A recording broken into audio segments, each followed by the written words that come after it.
Hello world, it is Friday, November 6th, and it's a beautiful sunny day. It's supposed to be really warm.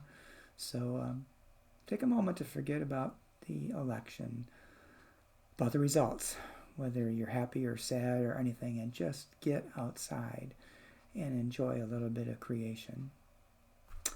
Today's devotion is written by Mary Ludy, and it's entitled Extremophiles. And Mary bases the devotion upon Psalm 8, verses 4 through 5, New Revised Standard Version. What are human beings that you are mindful of them, mortals that you care for them? You have made them a little lower than God and crowned them with glory. And Mary writes, Extremophiles are microorganisms that live in unforgiving conditions, some miles below Earth's surface, others in temperatures reaching 250 degrees. Some breathe iron, others consume hydrogen, some eat rocks. Some have barely detectable respiration rates. They lead mellow lives for millions of years. Zen microbes. While we're frantically trying to lengthen our lifespans, these invisibles are eating granite and living practically forever. While we're madly thumbing our phones, there are bugs out there in lotus positions just being bugs. No mortgages, no soccer practice, no sibling rivalries, no lousy jobs. No brains either, no self-awareness, no emotions, no music, no aspirations, no pizza. Not a Michelangelo, Morrison, or Mookie among them.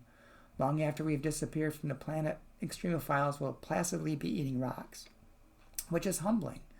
Still, I wouldn't want to be one. For even when we humans also find ourselves at the far limits of livability, eating grief instead of bread, breathing pain instead of air, colonizing a subsurface world of grief and fear, clinging to life in the hot core of anger, in the frozen crust of indifference, subsisting for what seems like eternity on paper-thin hopes, we're still able to dream a different world. We're still able to feel our neighbor's pain. We can sing and we can fight. We can desire. And we can praise. Praise the God who crowns us with these gifts, this human glory.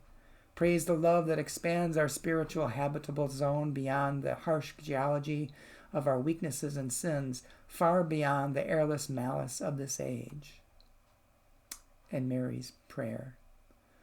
Who are we that you think of us? Even in extremes that you love us. We wear your crown. Praise to you forever. Amen. This reminded me of something that will actually be in my sermon this coming Sunday. In Dietrich Bonhoeffer, in one of the books that he wrote, talked about, it was actually a letter to his parents and was compiled into a book.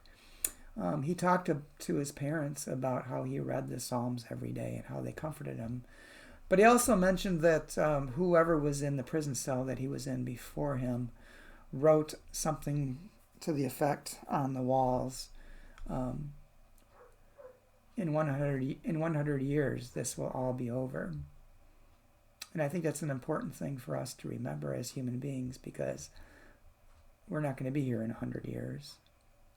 So in 100 years, whatever's going on right now will be over. It'll be a different year. It'll be a different time. There'll be a different people.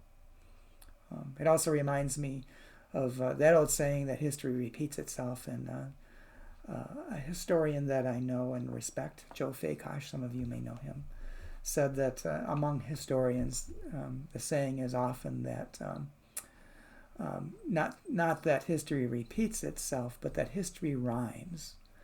And what that means is it sounds similar, it looks similar, may feel similar, but it's not exactly the same because people are different, circumstances are different. Even though there are similarities, it is not the same. So in 100 years, it'll all be different, or it's not going to be the same. So don't give up. Do what you can. Tend God's light in your life so that others may see that life and see God's light in theirs. No matter what the outcome of this election is, we still have work to do intending God's light. Take care, and I will try to talk to you again tomorrow on Saturday.